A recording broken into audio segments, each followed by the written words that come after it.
IVF treatments పై 20,000 discount. Doctor consultation మరియు ultrasound scan ను ఉచితంగా అందిస్తున్నారు. 49 అంటే సంతానం, 49 అంటే సంతోషం.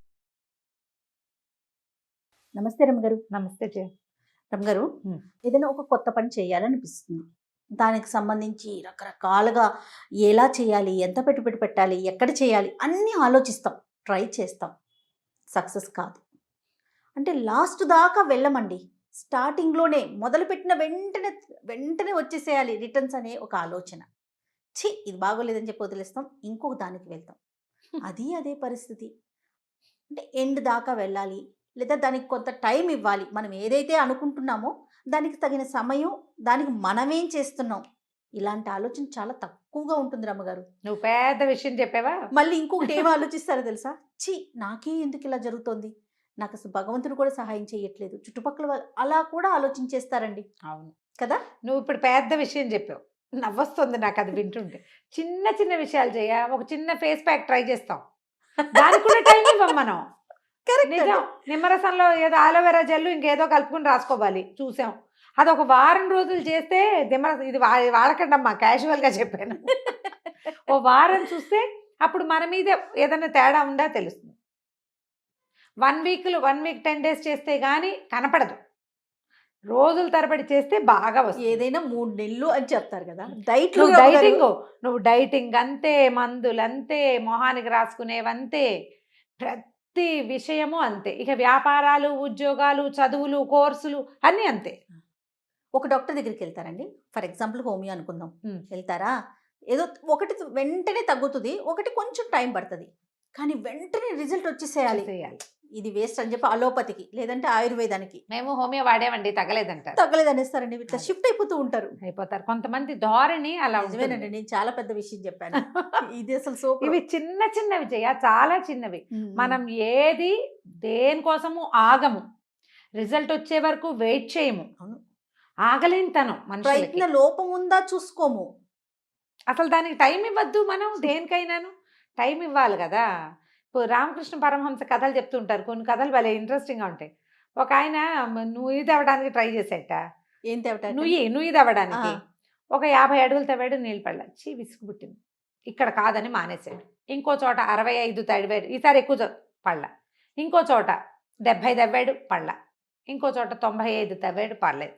చాలా దుఃఖించాడు. గురువుగారి దగ్గరికి వెళ్ళి, ఇన్ని చోట్ల తవ్వే బదులు ఓ చోటే తవ్వపోతివా, ఇప్పుడు ఇన్ని అడుగులు తవ్వావు, ఇవన్నీ లెక్కెట్టు, ఎన్నైనాయి?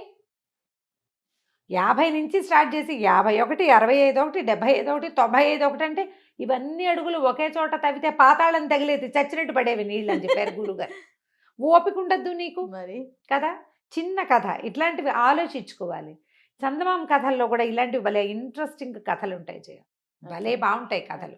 ఇప్పుడు ఒక బుల్లి కథ చెప్పానా, ఇంకో పెద్ద కథ చెప్తాను చూడు. చెప్పండి. ఒక ఊరు గ్రామంలో ఒక ఆయన ఏదో ఎక్కడికో వెళ్తున్నాడు, ఎండలో బాగా ఎండగా ఉంది.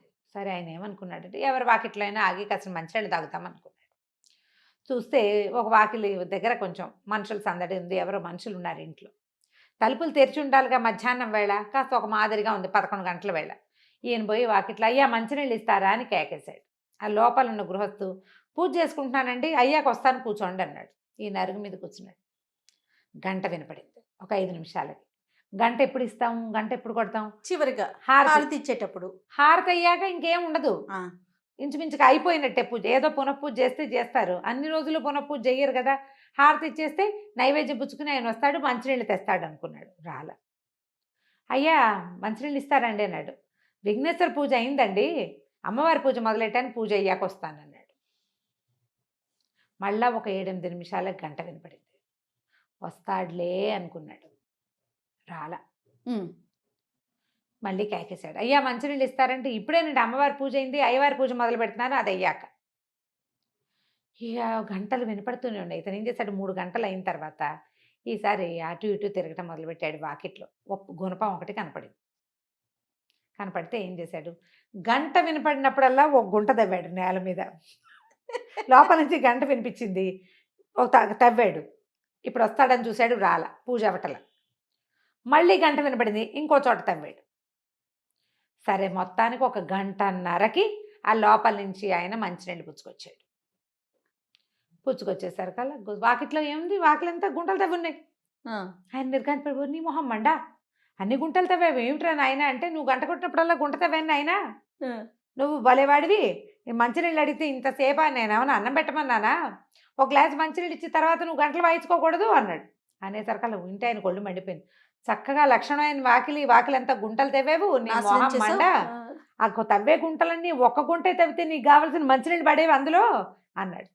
అనేసరికల్లా ఈ వచ్చిన ఆయన ఉన్నాడు మంచినీళ్ళ దాహం, ఆయన నీళ్ళు కాసిన ఎత్తు తాగి అన్ని గంటలు కట్టి అంతమంది దేవుళ్ళని పిలిచే బదులు ఓ దేవుడిని పిలిస్తే ఈ పాటికి దిగొచ్చేవాడు కాదు. దిగొచ్చేవాడు కదా, నువ్వు దేవుడిని దింపలేదు, నేను నీళ్లు రప్పించుకోలేదు అంతే ఇద్దరు ఒకటే. అని చెప్పి వెళ్ళిపోయాడు. ఈయన మెల్లిగా ఆలోచించుకోవటం మొదలుపెట్టాడు.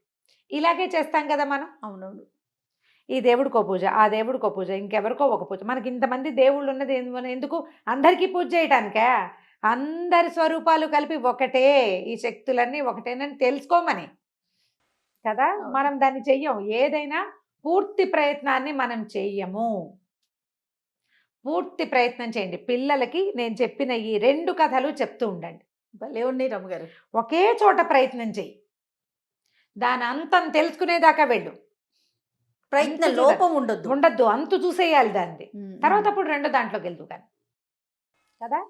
సబ్జెక్టు 2 క్వశ్చన్లు నేర్చుకుని ఇంకో క్వశ్చన్లో ఒక లెసన్ ఫుల్ ఫినిష్ చేయాలి. అవును. దాంట్లో క్వశ్చన్ అండ్ ఆన్సర్లన్నీ వచ్చేయాలి. అప్పుడు ఇంకో లెసన్లోకి, ఇంకొక సబ్జెక్ట్లోకి చాప్టర్లోకి వెళ్ళాలి. వెళ్ళాలి. పిల్లలకి ఇది నేర్పించాలి, పెద్దవాళ్ళు ఇది నేర్చుకోవాలి. మీరు రకరకాల వ్యాపారాలు చేస్తారు, అది మొదలుపెట్టి అది వదిలేసి, ఇది మొదలుపెట్టి ఇది వదిలేసి, బ్యాంక్ టెస్టులు రాసేవాళ్ళు కొంతమంది రకరకాలు చేస్తుంటాం. బ్యాంక్ టెస్టులు రాస్తే బ్యాంక్ టెస్టులే రాసి బ్యాంక్ ఉద్యోగమే కొట్టాలి. 4 రోజులు రాసి 4 సార్లు రాసి రాలేదని వదిలేసి కొత్త దానికి వెళ్తే మళ్ళీ కొత్తది ఎప్పుడు కొత్తదే, నీకు అలవాటు అవ్వదు కదా అది మరి కదా. కాబట్టి ప్రయత్న లోపాలు చెయ్యొద్దు. ఇవాళ యూత్కి ఇది చాలా అవసరం. ఏదో ఒకటి మొదలు పెట్టడం మానేయటం, చివరికి ఏమవుతుంది, Jack of all master of nothing అవుతాం మనం కదా. ఏది రాదు మనకి. అవును అవును. కోర్సులు నేర్చుకోవటము, చదువుకోవడము అన్నీ కూడా. ఈ 2 కథలు ఎప్పటికప్పుడు జ్ఞాపకం పెట్టుకోండి. ఇది గుర్తుంటే మనం సరిగ్గా చేయగలుగుతాం. ఏదైనా మొదలు పెడితే దాన్ని పర్ఫెక్ట్గా చిల్ ద ఎండ్, చివరి దాకా చేయాలి, రిజల్ట్ వచ్చేదాకా చేయాలి. లేదా అలాంటి వాటిని మొదలే పెట్టకూడదు, ఆలోచించుకుని స్టార్ట్ చేసి దిగాలి. చాలా బాగుంది రమ్మగారు. నమస్తే. నమస్తే.